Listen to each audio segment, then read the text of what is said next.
Hi, my name's Leslie English and I'm one of the faculty librarians supporting chemistry. I'd like to welcome you to Lancaster and to the library. You're starting your studies in difficult times and some of you may be studying on campus while others are not yet at Lancaster and may not arrive until 2021. Wherever you are, you'll be able to access the library services and resources, and we have a vast amount of online books, journal articles, conference papers, and more. If you're on campus, the library is open and you can come in to borrow print books or book a study space to work in the library building. Keep an eye on the library website for information about library opening hours and study spaces, as this may change over the term. I recommend that you use the Library Essentials tutorial before watching this video, as that gives you an introduction to the library, resources, services and support available while you study at Lancaster. And in this video, I'll introduce you to some of these resources, focusing specifically on those relevant to your programme of study. So in this video, I'll show you how to access your online reading list, known as resource lists here at Lancaster. I'll go on to demonstrate OneSearch, the library catalogue, where you can find both electronic resources such as ebooks and electronic journal articles, as well as see where print items are located in the library if you're studying on campus.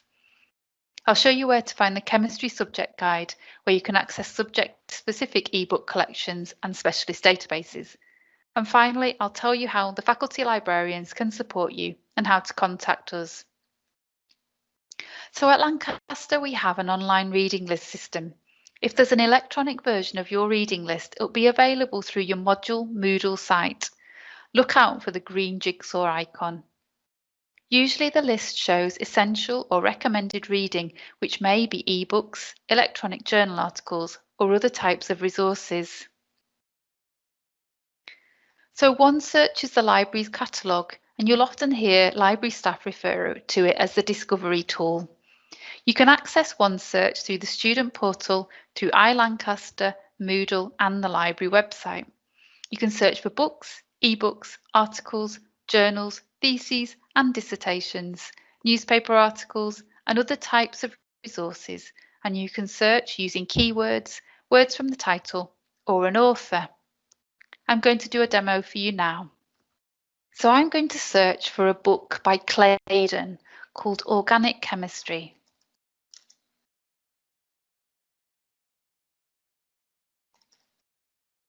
You can see as I start searching that I get a number of options. I can search within the full text online, so that's everything that's available online in the library. I can search for books and more, articles and more, or everything that the library holds. So I know this is a book, so I'm going to search in books and more. I recommend when you use OneSearch that you log in. So I'm already logged in here, but you'll get a prompt to log in. It means that you get seamless access to all the electronic resources that we have in the library, and it also gives you your access to your e-shelf. So your e-shelf is this little drawing pin in the right-hand corner. So you can pin any of the items that you want to come back to by clicking on the pin and taking them up to your e-shelf. Okay, so you can see that we have 3 results for this book, and I want to find the electronic version. Okay, so we've got the 2 books by Claydon listed here, both the second edition 2012. The second version says available at Lancaster University, main collection A floor. That is a print copy of the book. So if you're in Lancaster and you want to go into the library and pick up the print collection, let's just have a look. Click on the title and let's scroll down. Okay, so it tells me there's 8 copies of this book, 2 are available on the shelves, and it gives me just above where in the library this is. So it's on A floor, and the class mark on the spine of the book is COC. If you're stuck at all, do ask one of the information, one of the library services assistants who you'll find at the information point on A floor. But I'm looking for the ebook. So the first record says view online. Let's click on the title again. So by scrolling down, I've got all of the bibliographic details of the book. So this is what I need if I'm going to need to reference this book. I've got the title, authors, edition, place of publication, and the publisher. And let's go up. So we've got the link to the textbook online, which is through a platform called eBook Central. So I'll click there. You'll find a number of ebook platforms when you're searching online at Lancaster, and they may all look like slightly different, but usually have similar functions. So here I can read online, I can download the book, or I can download a chapter. I can see the list of chapters below. I'm going to go into read online, and that gives me more functions than I would if I downloaded the PDF. And again, the ebook collections tend to have the same options, but just in different places. So you can see along this toolbar, I can print, I can copy, I can highlight text, I can make notes on the text, I can increase or decrease the text size. I can also search within the book. So if there was a term that I wanted to search for, so if we put molecules, it will tell me by chapter where that term appears, and if there's a bigger blue line, that means it appears more times. So let's go to organic reactions and click on page 108, and it highlights every time that word is used. Okay, so there's usually restrictions on how many pages you can print, which is around one chapter or 10% of the book. So let's go back to OneSearch. That's going to close that page, and I'm going to pin this to my eShelf. So let's click on the pin. I'm going to go into my eShelf and just show you how to manage the results you've saved in there.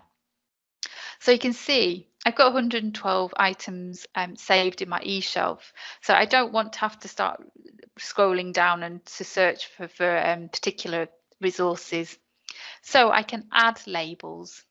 So that's here, chemistry, and save that. And now you can see my growing list of labels on the right hand side. So I can see that I've got 18 results under this heading, active learning. So if I click on that, it'll just bring back those results. So it's a nice, neat way of managing what you save into your eShelf. Okay, so let's go and click on new search. So this time I want to search for a topic. So I'm going to choose advanced search to do this. And I'm going to put my search terms on two separate rows. So I'm looking for nuclear chemistry and radioactivity. So nuclear chemistry on the top row and radioactivity on the second.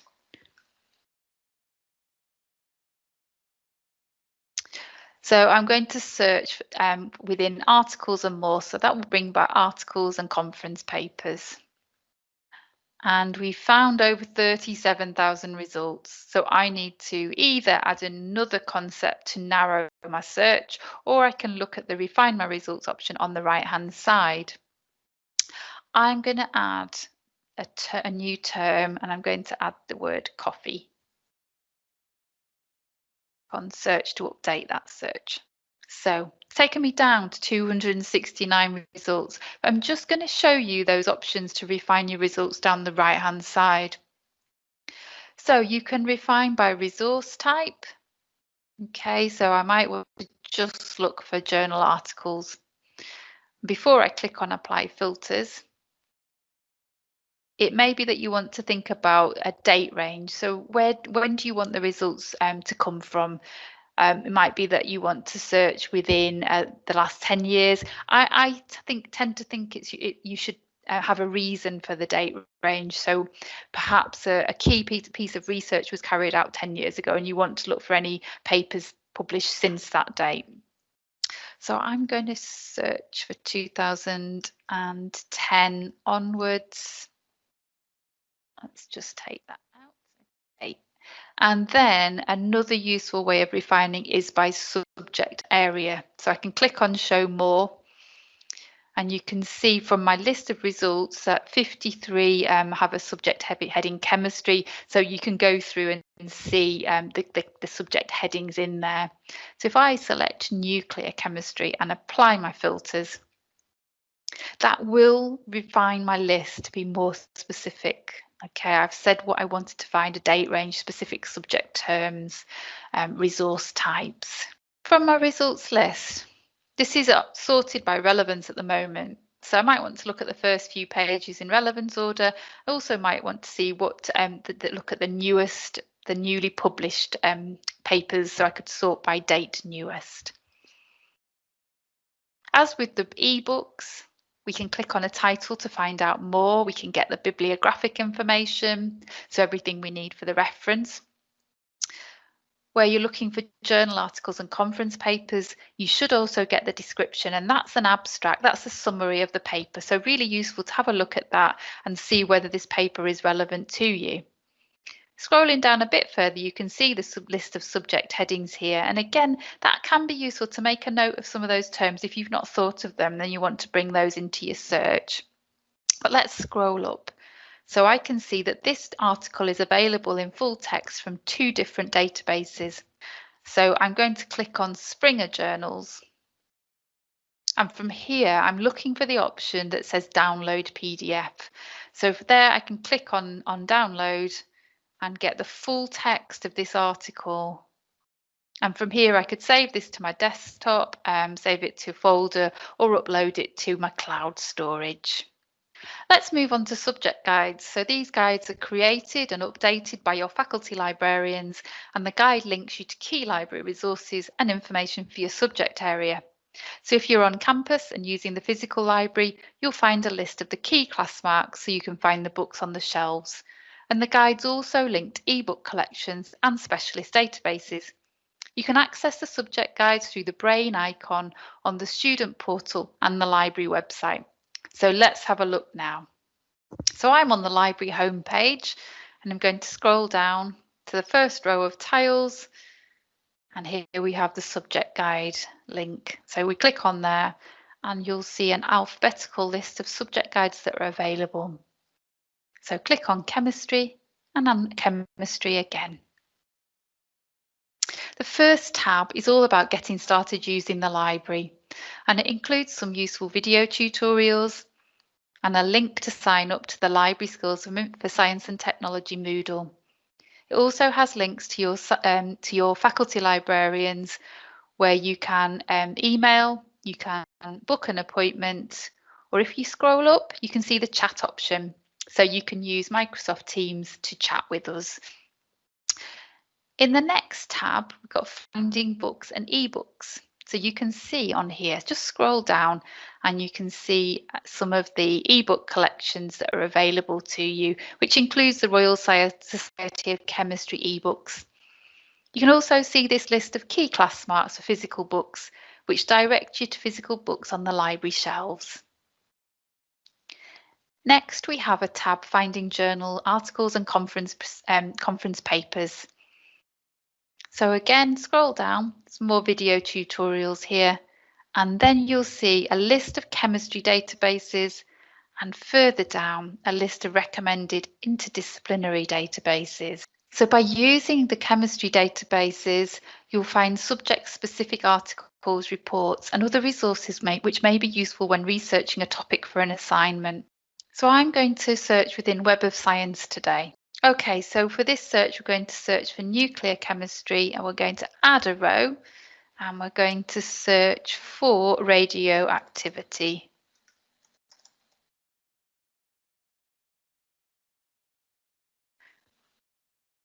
So let's search. So you can see in Web of Science, we've got 116 results. We can sort by relevance. We can sort by date, bringing the most recent up to the top of the list.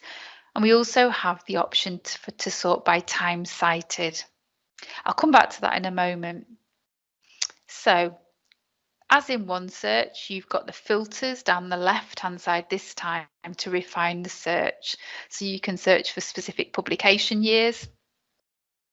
You can search for your subject in the Web of Science categories. So you can see here I've got nuclear science technology, chemistry, inorganic nuclear.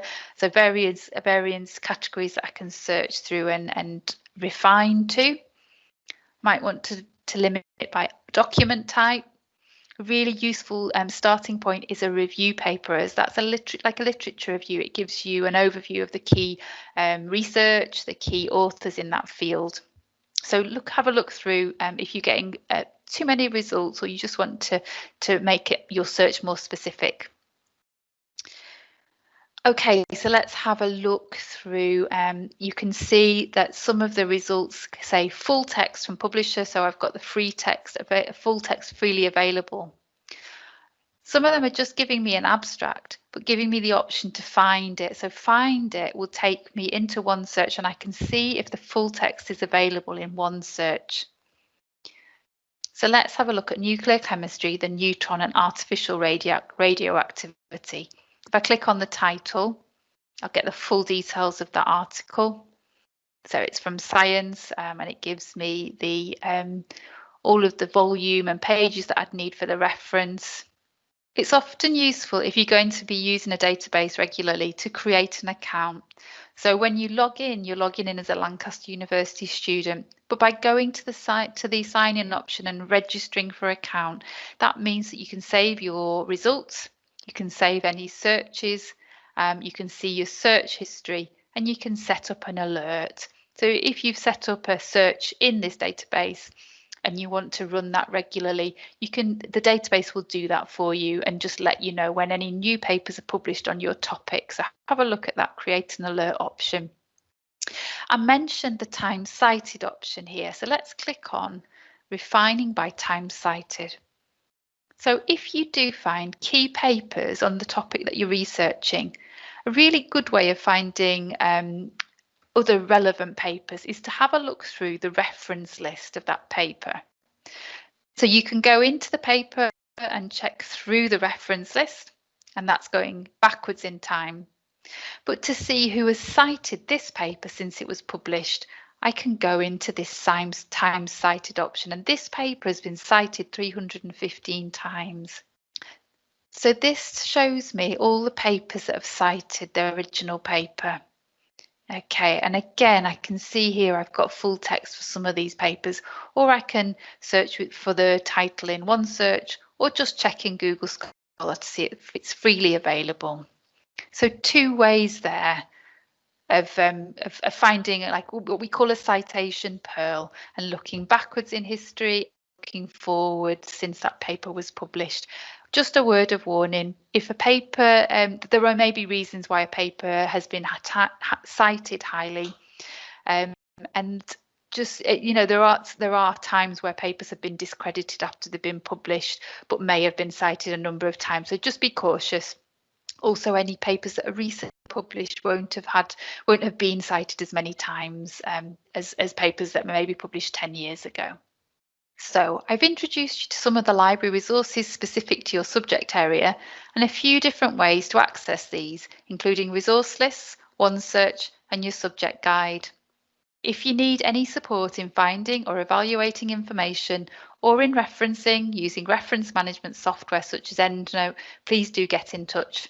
John Barbrook and I are the librarians supporting chemistry, and you can contact us via chat in Microsoft Teams through our email address, facultylibrarians@lancaster.ac.uk.